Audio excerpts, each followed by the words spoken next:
My name is Andrew Bustamante, and this is Everyday Espionage.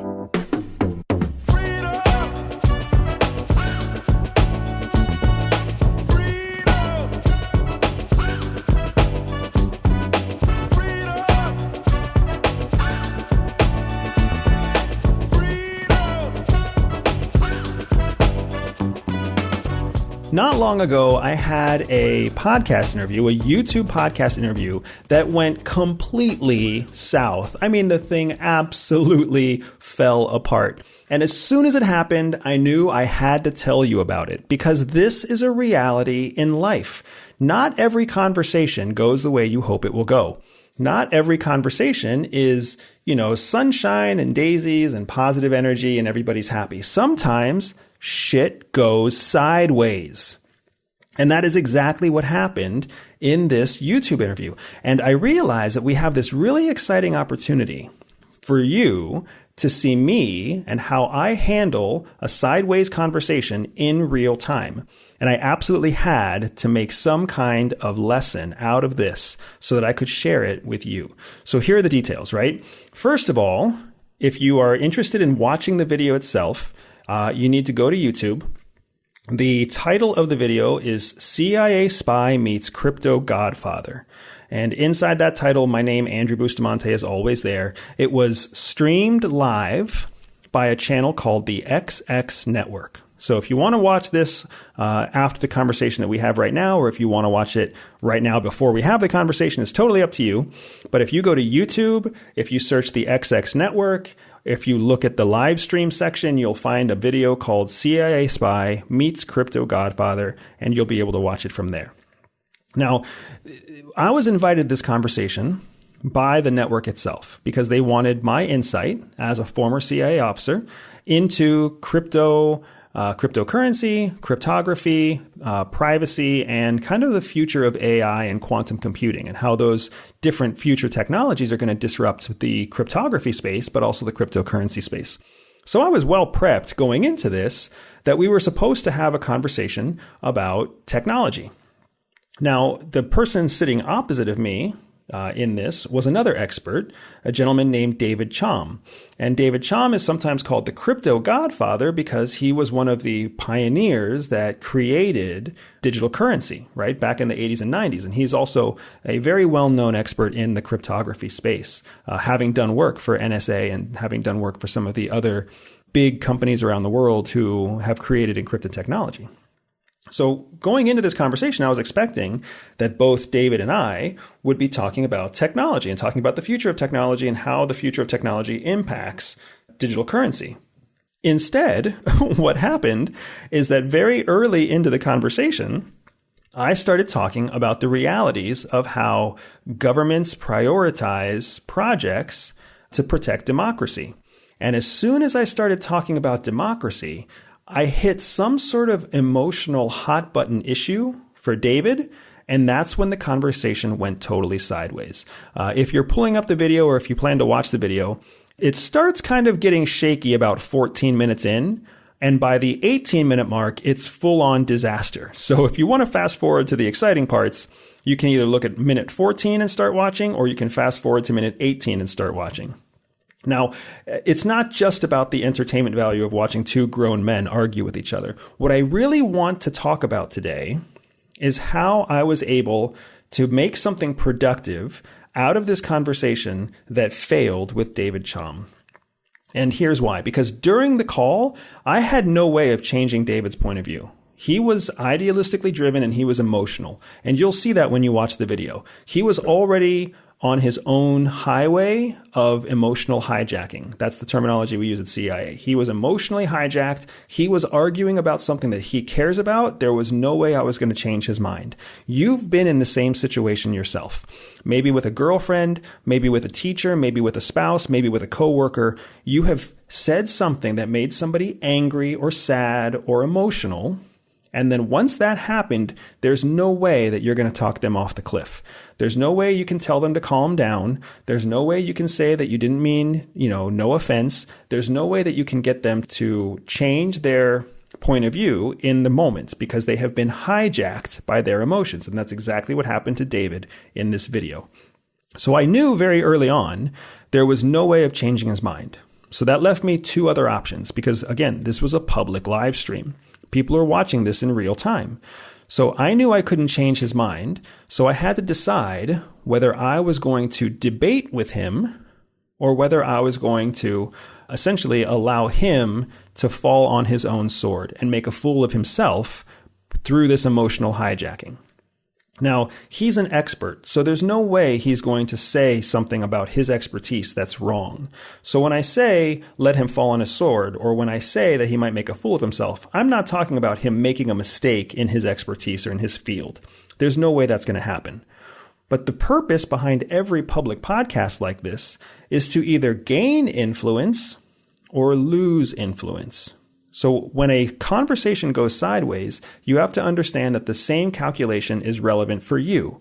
Every conversation is a chance for you to either gain influence or lose influence. And when conversations fall apart, it's really difficult because we feel like we have to fight in order to gain the influence from that conversation.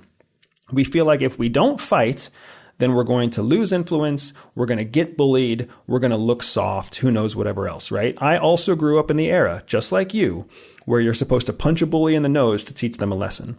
In reality, that never works, right? In reality, what you have to do is you have to take every situation that is presented to you and you have to do this calculation of how do you save or build influence more so than lose influence. So when David took his very emotional point of view, I decided that I had to change my approach. No longer was this going to be a conversation about technology. I realized that early on. This was going to be a conversation where David was emotional and David was frustrated, and I had to do the best that I could do to take advantage of growing my influence during this live stream. So to do that, I had to disengage from David's arguments, right? And this is important for you whenever you have any kind of conversation that falls apart. You cannot win an emotional argument with somebody who has become emotionally hijacked. It's a lose-lose situation for you. So instead, you need to define your own points and simply state and restate your own points. You cannot change the other person's mind. Now, during this conversation, during this live stream with David Chom, what he kept trying to do was change my mind, which wasn't going to happen any more than I was going to change his mind. But when you watch the clip, when you actually watch the live stream, what you see is the perception that I am the expert stating my position, and David is just arguing for the sake of argument, right? So by virtue of the viewer's point of view, I am building influence with the viewer during the live stream. David, on the other hand, is losing influence with the viewer during the live stream. And this is not just something that's important because of ego. This is something that's important because it has a very real impact on your career, your profitability, and the success of your business.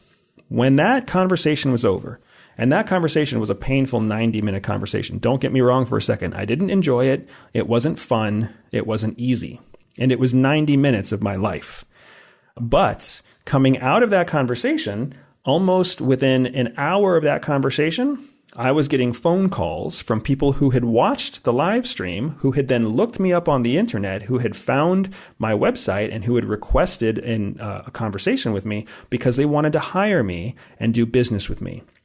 So I have already earned more than $2,000 from direct client consults coming out of that 90-minute live stream with a guy who was emotionally hijacked, right? So you can see that for me, I clearly gained influence because I went on to a show, I stated my position, I defended my position, I did not try to change David's mind, and in that process, I grew influence enough that multiple people have come on board and hired me for my services. Now, on top of that, in addition to the fact that I am currently being paid for what was otherwise a public argument, you can also look at the metrics from that video right now, and you will see that that video is the most popular video ever created via live stream by this YouTube channel. You will also see that it is the most popular recorded video that has ever been recorded by this channel within the last 2 years. So The video itself, which during the time that I am talking to you, at the time of this recording, that video is less than 1 day old. It's less than 24 hours old, and it is already growing in terms of traction and popularity faster than any other video on this YouTube channel's network. And within the first 24 hours, it has already generated for me more than $2,000 in revenue. That means it's generating revenue for me at the speed of about $1,200 per hour, right? So an hour of my time has generated $1,200 in revenue within 24 hours of that interview. This is real. These are real metrics, right? This is a real demonstration of what you stand to gain by understanding how people embrace arguments and hostile conversations.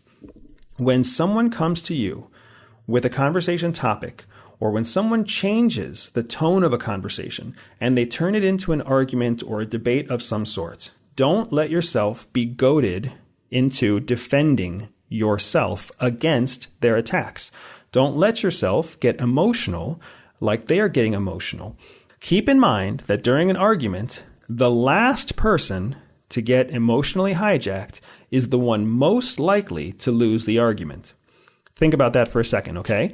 That means if two people are having a conversation and the first person gets emotionally hijacked, and then their emotional hijacking makes the second person get emotionally hijacked, it means that the second person is going to lose the argument, even though both people have been emotionally hijacked.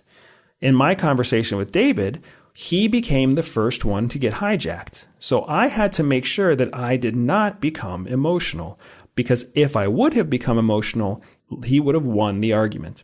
And I can't let that happen. You can't either.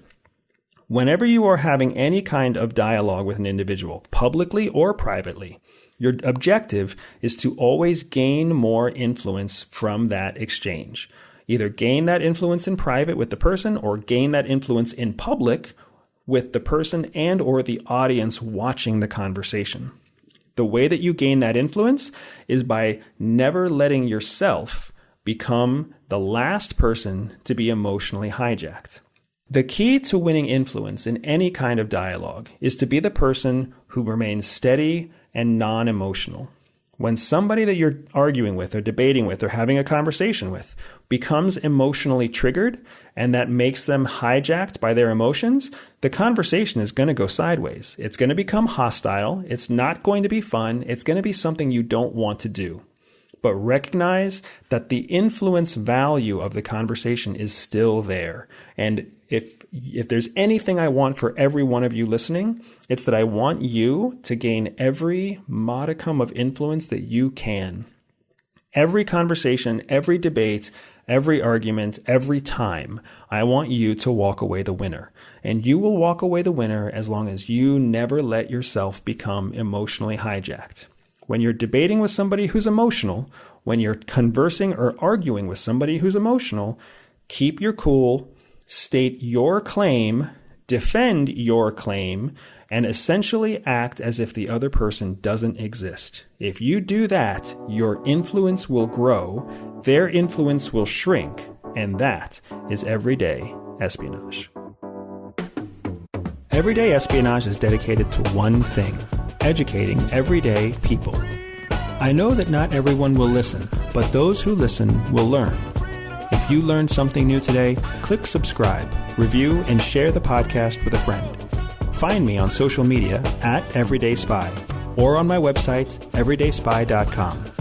If you are up for a special challenge, visit everydayspy.com/operations and join me for an authentic spy training mission. And above all else, remember that knowledge is freedom.